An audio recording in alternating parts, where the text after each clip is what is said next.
کون سے ایسے 12 کام ہیں جو مسلمانوں کے کرنے کے ہیں، وہ میں مختصر سے وقت کے اندر بریف کر دیتا ہوں، کیونکہ اس وقت تو سب کو یہ ہے کہ بھئی میں نے کیا کرنا ہے، کہیں میں پکڑا نہ جاؤں. یعنی جس کو بھی تھوڑا سا آخرت کی جواب دہی کا خوف ہے نا، تو وہ تو ڈرتا ہے کہ بھئی میں نے اس پورے معاملے میں کیا کرنا ہے کہ اللہ تعالیٰ مجھے نہ پکڑ لے کہ میرے مسلمان بھائیوں کے ساتھ یہ ہو رہا تھا اور میں نے کچھ نہیں کیا. تو اس کانٹیکسٹ میں میں نے 12 علمی پوائنٹس کی شکل کے اندر 12 ٹاسک، یعنی 12 کرنے کے کام. ان میں سے بھی پہلے 2 کام وہ ہیں جو ہم سب نے کرنے ہیں، خواہ حکمران ہے خواہ عوام الناس ہے، اور جو بعد کے 10 کام ہیں وہ صرف حکمرانوں کے کرنے کے ہیں، اور وہ ان کو ہم نے اس کے اوپر ابھارنا ہے کہ انہوں نے یہ کام کرنے ہیں. ٹاسک نمبر 1 وہ ہے اللہ کے حضور دل سے گڑ گڑا کر اپنے مسلمان بھائیوں کے لیے دعا کرنا. دعا مومن کا ہتھیار ہے جی، یہ ذہن میں رکھیے گا.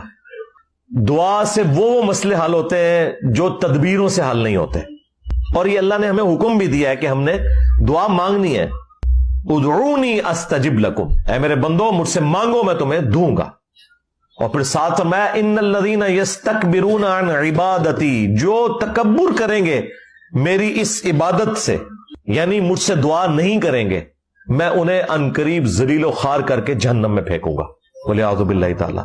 ہمارا رب وہ شہنشاہ ہے کہ اس سے نہ مانگے تو وہ ناراض ہوتا ہے. باقی شہنشاہ تو مانگنے کے اوپر ناراض ہوتے ہیں نا.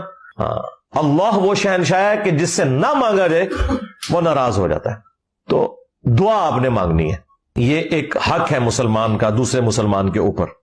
اللہ تعالیٰ نے سورۃ الحجرات میں فرمایا انما المؤمنون اخوہ، مومنین تو اس کے سوا کچھ نہیں کہ وہ آپس میں بھائی بھائی ہیں. اور اس کی جو ایکسپلینیشن ہے نا، وہ نبی صلی اللہ علیہ وآلہ وسلم نے جس انداز میں کی ہے، صحیح بخاری اور صحیح مسلم دونوں میں حدیث ہے کہ باہمی اخوت میں، بھائی چارے میں، ہمدردی میں تمام مسلمان ایک جسم کی مانند ہے. جسم کے اگر ایک حصے میں بھی تکلیف ہو تو پورا جسم اس کی تکلیف کو محسوس کرتا ہے. حتیٰ کہ صحیح مسلم میں یہاں تک الفاظ ہیں کہ اگر آنکھ میں تکلیف ہوتی ہے نا تو پورا جسم رات کاٹ کے گزارتا ہے، صرف آنکھ نہیں جاگ رہی ہوتی، پورا جسم جاگ رہا ہوتا ہے. تو یہ دعا والا معاملہ کرنا ہے، اور اس دعا میں ہمارا اپنا فائدہ بھی ہے. صحیح مسلم میں حدیث ہے کہ جو مسلمان دوسرے مسلمان کی غیر موجودگی میں اس کے لیے دعا کرتا ہے، ظاہر ہم تو یہاں ہیں، وہ فلسطین میں ہے، یہاں بیٹھا ہوا اگر کوئی ان کے حق میں دعا کرتا ہے تو اللہ تعالیٰ ایک فرشتہ معمور کر دیتا ہے جو اس دعا کرنے والے کی دعا پر آمین کہتا ہے، اور ساتھ یہ بھی کہتا ہے کہ اے اللہ جو یہ شخص اپنے بھائی کے لیے دعائیں مانگ رہا ہے نا، یہ تمام دعائیں اس کے حق میں بھی تو قبول کر لے. دیکھیں، یعنی ہم تو خود دعا مانگ رہے ہیں اور فرشتہ ہمارے حق میں، ایک معصوم فرشتہ ہمارے حق میں اللہ کے حضور دعا مانگتا ہے. تو اس دعا کرنے کا فائدہ ہمیں خود بھی ہے کہ اگر ہم اپنے بھائیوں کے لیے دعا کریں گے ان کو تو فائدہ ہونا ہی ہونا ہے، انشاءاللہ ہمیں بھی اس حوالے سے فائدہ ہوگا. ٹاسک نمبر 2 وہ ہے سوشل میڈیا کے اوپر اپنی آواز کو بلند کرنا. کہیں پر اگر پروٹیسٹ ہو رہے ہیں، ان پروٹیسٹ میں حصہ لیں. فزیکلی جو ڈیمانسٹریشن ہوتی ہے، بینرز اٹھا کے، پلے کارڈز اٹھا کر، جس طرح یورپ میں اور امریکہ میں، پوری دنیا کے اندر یہ احتجاج ہو رہے ہیں، ان میں جہاں تک قانون کے دائرے کے اندر آپ نے اس میں حصہ لینا ہے. اور سوشل میڈیا کے اوپر آپ نے اسلام کے حق میں، فلسطینیوں کے حق میں آواز بلند کرنی ہے.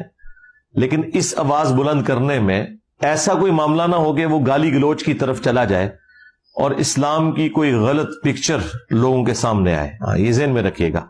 یہ اللہ تعالیٰ نے سورہ الانعام میں فرمایا وَلَا تَسُبُّوا الَّذِينَ يَدْعُونَ مِن دُونِ اللَّهِ فَيَسُبُّوا اللَّهَ عَدْوًا بِغَيْرِ عِلْمٍ.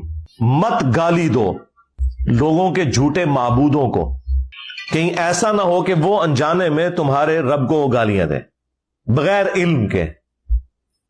تو اس لیے گالی گلوچ والا معاملہ نہیں ہونا چاہیے کہ جس کی وجہ سے اسلام کی بدنامی ہو.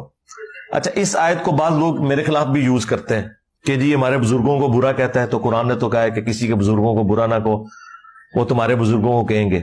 تمہارے بزرگوں کو آپ کہہ لیں. ہمارے بزرگ وہ ہیں کہ جن کے بارے میں آپ تصور بھی کریں گے نا برائی کا تو آپ اسلام سے خارج ہو جائیں گے. تو مر جاؤ اور عام موت، ٹھیک ہے، ہمیں تو کوئی فرق نہیں پڑتا. دوسرا، یہ آیت کافروں کے بارے میں ہے، مسلمانوں کے لیے نہیں ہے. مسلمانوں میں اگر کوئی شخص اسلام کے ساتھ غداری کر رہا ہے تو اس کے لیے تو قتل مرتد کی سزا ہوگی. وہ تو اسلام کی روح سے منافق ہے. اس کو ننگا کرنا ہر مسلمان کی ذمہ داری ہے, وہ اسے گالی دینا نہیں ہے. اس لیے میں کہتا ہوں کہ آپ ہمارے مخالفین جو ہو نا, آپ لوگ کافر ہو جو چھوڑ دیں گے آپ کو, لیکن مسلمان ہو کر نام لو اللہ اور اس کے رسول کا, چندے اکٹھے کرو اللہ اور اس کے رسول کے نام کے اوپر عز و جل و صلی اللہ علیہ وآلہ وسلم, سواریاں سوار کرو مکے اور مدینے کا نام لگا کر, یہ آوازیں دے کر, اور انہیں پھینکو اپنے بابوں کی درگاہوں کے اوپر ان فرقوں میں جا کے, تو پھر تو ہم تمہارا لحاظ نہیں کریں گے. بالکل غداروں کے لیے نہیں ہے یہ چیز, یہ بالکل ڈیفرنٹ چیز ہے. اسی کانٹیکسٹ میں سورۃ المائدہ میں اللہ تعالیٰ نے فرمایا کہ وَلَا يَجْرِمَنَّكُمْ شَنَآنُ قَوْمٍ عَلَىٰ أَلَّا تَعْدِلُوا اعْدِلُوا هُوَ أَقْرَبُ لِلتَّقْوَىٰ. دیکھنا کسی قوم کی دشمنی تمہیں اس پہ نہ ابھارے کہ تم انصاف کا راستہ چھوڑ دو. انصاف کا راستہ اختیار کرو, یہی تقوی کا راستہ ہے, یہی تقوی کے قریب ہے. یعنی یہ اسپیسیفکلی تو صحابہ کرام کے بارے میں تھا کہ مشرکین عرب کی دشمنی آپ کو اس پہ نہ ابھارے کہ آپ انصاف کا راستہ چھوڑ دیں. اگرچہ وہ آپ کے دشمن ہیں لیکن آپ نے انصاف کا راستہ نہیں چھوڑنا. نہ حق کسی کے ساتھ کوئی زیادتی والا معاملہ نہیں ہونا چاہیے. یہاں پہ بھی ہم نے اپنے معاملات کو سوشل میڈیا میں یا پروٹیسٹ میں ایک پازیٹیو انداز میں لے کے چلنا ہے. میں تو یہ جو پتلے جلانا, اسی طریقے سے زمین کے اوپر کسی ملک کے جھنڈے کو ڈال کے اس کے اوپر کانٹے پھیرنا یا گاڑیاں چڑھانا, یہ کوئی علمی طریقہ ہے مجھے بتائیں, اس کا کیا امیج آتا ہے کسی کے سامنے؟ آپ علمی طریقے سے چیزوں کو ہائی لائٹ کریں اور بتائیں کہ یہ اسلام کی تعلیمات ہے.